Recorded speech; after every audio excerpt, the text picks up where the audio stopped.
একটা মানুষ খুন করে ফেললাম, একজনকে আমি আহত করে ফেললাম আর কি, আমার সাজা হবে না? অবশ্যই। তো আমার যে সহকর্মীরা এতদিন আন্দোলন সংগ্রাম করেছেন, তাদেরই অবদান আমরা স্বীকার করি।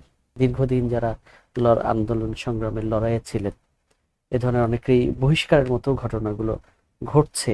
আসলে এটা এটা কি কোনো এটা আবার আপনাদের কোনো বিরূপ প্রভাব ফেলবে দেখেন, কিনা আপনার একটা বলি আপনাকে যে এটা আমাদের কষ্টের সিদ্ধান্ত। যারা দীর্ঘদিন আমাদের সঙ্গে কাজ করেছে, আমরা তাদেরকে আহ, বহিষ্কার করা কোনো আনন্দের ব্যাপার না। এই সিদ্ধান্ত কষ্টের, কোনো সন্দেহ নাই। কিন্তু আপনি বলুন আর কি, যে আমি সারা জীবন খুব ভালো কাজ করেছি, কিন্তু একটা পর্যায়ে যায় যদি এমন এমন কিছু আমি করি যেটা দেশের নীতি বা দেশের আইন বা সমাজের যে বিধান সেটার বিরুদ্ধে চলে গেল, শাস্তি হবে তো আমার, না? অবশ্যই। তাই না? যে আমি একটা মানুষ খুন করে ফেললাম, একজনকে আমি আহত করে ফেললাম আর কি, আমার সাজা হবে না? অবশ্যই। তো আমার যে সহকর্মীরা এতদিন আন্দোলন সংগ্রাম করেছেন, তাদেরই অবদান আমরা স্বীকার করি।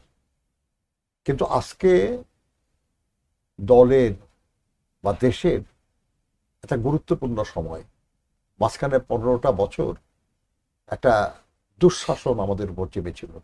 তার আগে 2টি বছর গণতন্ত্রহীন ছিলাম আমরা, মোট 17 বছর। তারপরেই গত 1.5 বছর এই সরকার ক্ষমতায় আছে। এটা আমাদেরই বসানো সরকার, এই জনগণই আমরা তাদেরকে বসাইছি। কিন্তু সব মিলে প্রায় 18-19 বছর এই সময়ে একটা গণতন্ত্র পুনঃপ্রতিষ্ঠার একটা সুযোগ সৃষ্টি হয়েছে। সেখানে আমরা নির্বাচনে অংশগ্রহণ করছি। সেখানে কেউ যদি তার নিজের স্বার্থটা দলের স্বার্থের চেয়ে বড় দেখে, কেউ যদি দলের শৃঙ্খলা ভঙ্গ করে, কেউ যদি দলের নেতৃত্বের প্রতি আস্থা প্রকাশ করতে বা প্রমাণ করতে ব্যর্থ হয়, তাতে সাংগঠনিকভাবে তাদের বিরুদ্ধে ব্যবস্থা নেওয়ার কোনো বিকল্প নেই। কাজে আমি বলবো আপনাকে যে আমাদের এই সিদ্ধান্ত আমাদের আনন্দের সিদ্ধান্ত না, কিন্তু অনিবার্য। দলের শৃঙ্খলা না থাকলে একটা দল চলে না, একটা সংগঠন চলে না।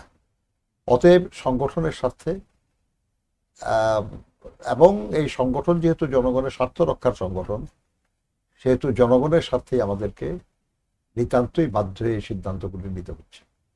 আমরা চেষ্টা করছি যাতে সবচেয়ে কম পরিমাণ সিদ্ধান্ত নিতে হয়, কিন্তু অনিবার্য হলে যা করার তাই করতে হবে।